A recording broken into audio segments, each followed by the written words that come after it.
so methylation is very, very important. Okay, that's all I was saying now. Okay. So we talked a little bit about chromatin remodeling complexes, and this sort of shows you a little more about how they are and how it's all linked together. So you notice here's this particular piece of DNA. It's in that 300 angstrom fiber. Its nucleosomes are associated with it. And some of the DNA in there has the tau binding. So the tau binding site is wrapped around that nucleosome with this gene that has to be expressed. In order to express it, several things have to happen. So first of all, here's a gene activator protein, right? And it's bound, it's got a piece of DNA that can bind to. And what these gene activator proteins, so these are proteins that bind around the promoter region like that SP1 and so forth. And the one thing that they can do is they can attract these chromatin remodeling complexes, CRCs. And that chromatin remodeling complex, right, interacts with that DNA and it can change it, like I said. You can see in this cartoon, they've changed the spacing. They've changed the number of nucleosomes that there are. There would normally be a lot more of them there. So the DNA is actually remodeled. These guys can change that. One reason that they do, or the other thing that they can do, are these molecules that are called histone chaperones. And histone chaperones are actually can bind to the histone, to the nucleosome core. You can see here there are regions of the DNA where the yellow is going, because these chaperones have actually removed nucleosomes. Remember I told you they can remove them. And notice, all the time, notice where that tau box is, right? That tau box now is in DNA that's sort of becoming exposed.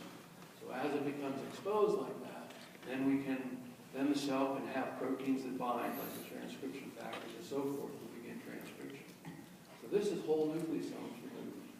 Another thing we can do, the histone chaperones can do, is they can remove part of a nucleosome or exchange. Remember I told you they can put in a special histone.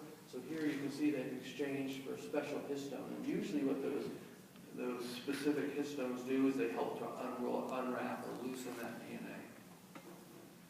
And then finally, here's the enzymes we talked about. Histone modifying enzymes. Often they bind to these gene activator proteins, or they are gene activator proteins, right?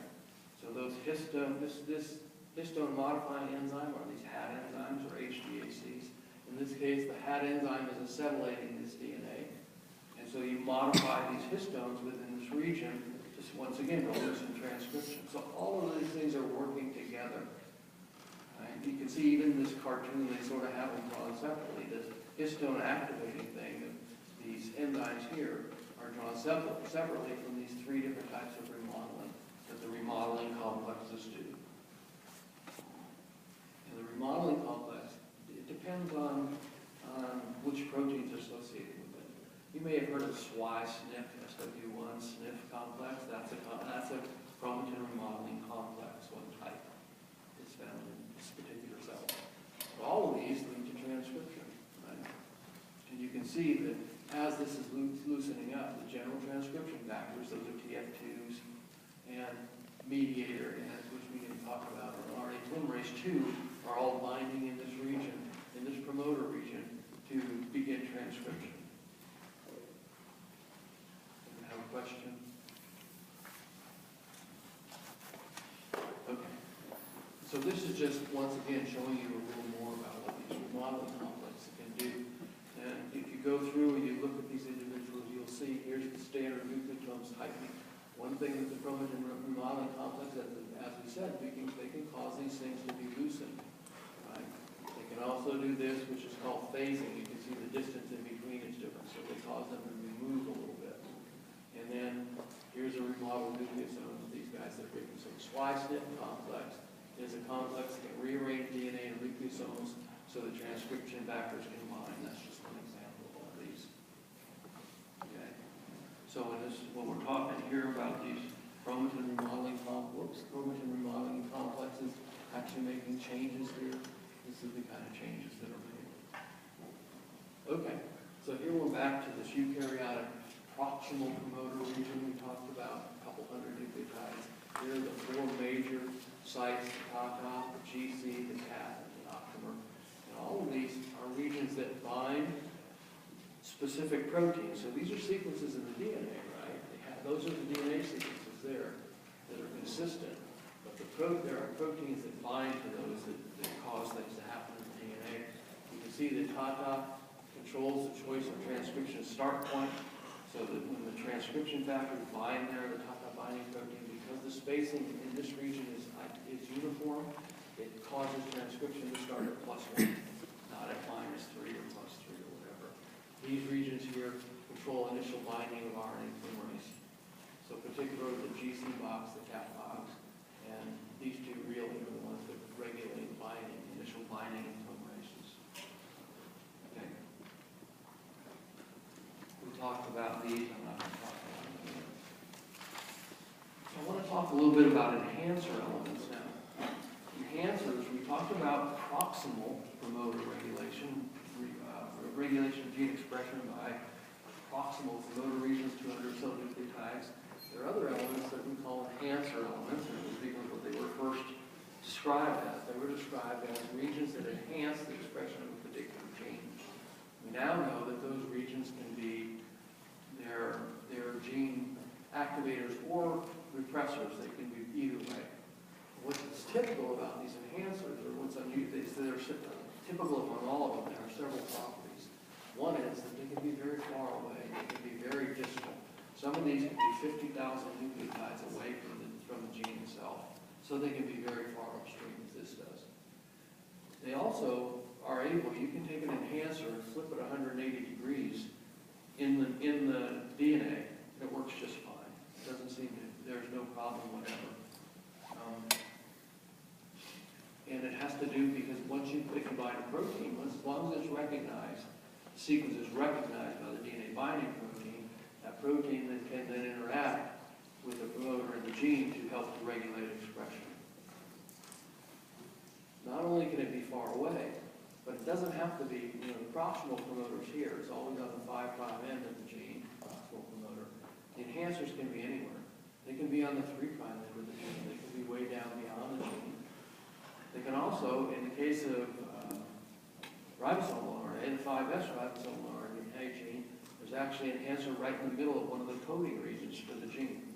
But these enhancer regions, remember, bind proteins. And when they bind proteins, they're able to interact with the proteins and the polymerase at this proximal region to enhance binding of polymerase. So usually the proteins that bind to these enhancer regions also interact with proteins, right, with the polymerase, and they actually help to load the polymerase onto the promoter regions. So generally, and certainly an enhancer will enhance the binding of polymerase to the promoter region.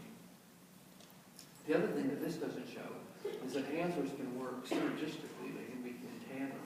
The virus, SV40, has two identical enhancers, so they're duplicated. They bind twice as much protein, and they're extremely active activators. Okay? So why do we have enhancer elements? Do they just increase the rate of expression? They do. But the other thing is that the enhancer elements are often tissue-specific. So there's an enhancer element that is where the protein that binds to it is in muscle cells. And that enhancer element is associated with genes that encode proteins in the muscle cell. Actin, myosin, tropomyosin, troponin, they all have that same sort of enhancer binding site. Well, of course, all the cells have that same enhancer binding site. Their DNA and all your cells are the same.